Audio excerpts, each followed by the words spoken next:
अमावस की रात थी। गांव के चारों तरफ घना जंगल और सुनसान सड़कें थीं। चांदनी का नामो निशान नहीं था। गांव के सबसे बुजुर्ग व्यक्ति बाबा रघुनाथ हमेशा कहा करते थे, अमावस की रात में इस सड़क से मत गुजरना, यहाँ कुछ ऐसा है जो इंसानों की सोच से परे है। लेकिन कुछ लोग इस चेतावनी को नजरअंदाज कर देते थे और वे फिर कभी दिखाई नहीं देते। राजेश, जो गांव के बाहर शहर में नौकरी करता था, उस दिन देरी से निकला।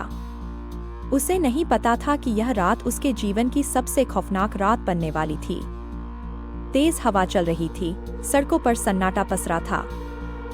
अचानक उसे सड़क के किनारे एक पुराना जला हुआ लिफाफा पड़ा दिखाई दिया।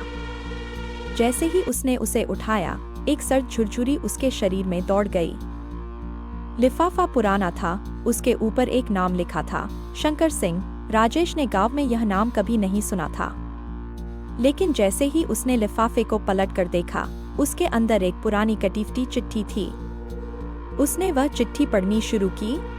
अगर यह लिफाफा तुम्हारे हाथ में आया है तो समझो तुमने अपनी मौत को बुला लिया है। तुम्हें 3 रातों के भीतर मेरे घर आना होगा, वरना मैं तुम्हें लेने आऊंगा। शंकर सिंह। राजेश के हाथ कांपने लगे। यह क्या था, मजाक या कोई पुरानी दास्तान? लेकिन इससे पहले कि वह कुछ समझ पाता, ठंडी हवा का झोंका आया और उसके चारों ओर एक अजीब सन्नाटा छा गया। डर और जिज्ञासा के बीच उलझे राजेश ने गांव के बुजुर्गों से पूछा। उन्होंने बताया कि सालों पहले गांव में शंकर सिंह नाम का एक जमींदार रहता था। वह निर्दयी और क्रूर था, जिसने कई लोगों की जिंदगी बर्बाद की थी। लेकिन एक दिन गांव वालों ने उसे जिंदा जला दिया था।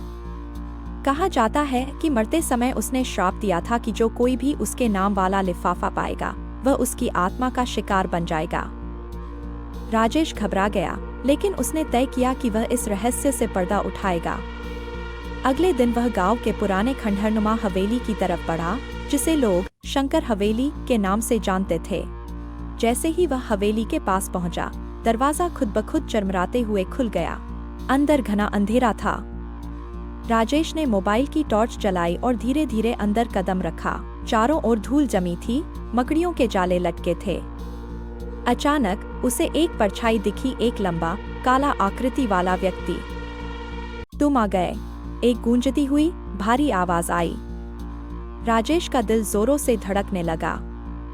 तुम्हें पता है, मैं सालों से तुम्हारा इंतजार कर रहा था। आकृति धीरे धीरे उसकी ओर बढ़ी। राजेश ने साहस बटोरकर पूछा, तुम कौन हो? क्या तुम शंकर सिंह हो? आकृति हंसी और एक डरावनी आवाज में बोली, मैं वही हूँ जिसने गांव वालों से बदला लेने की कसम खाई थी। अब या तो तुम मेरे अगले शिकार बनोगे या मेरे श्राप को तोड़ने का प्रयास करोगे। राजेश को अचानक याद आया कि उसकी दादी ने एक बार कहा था, बुरी आत्माएं केवल तब मुक्त होती हैं जब उन्हें न्याय मिलता है। उसने हिम्मत जुटाई और शंकर सिंह की आत्मा से पूछा, तुम्हें मुक्ति कैसे मिलेगी?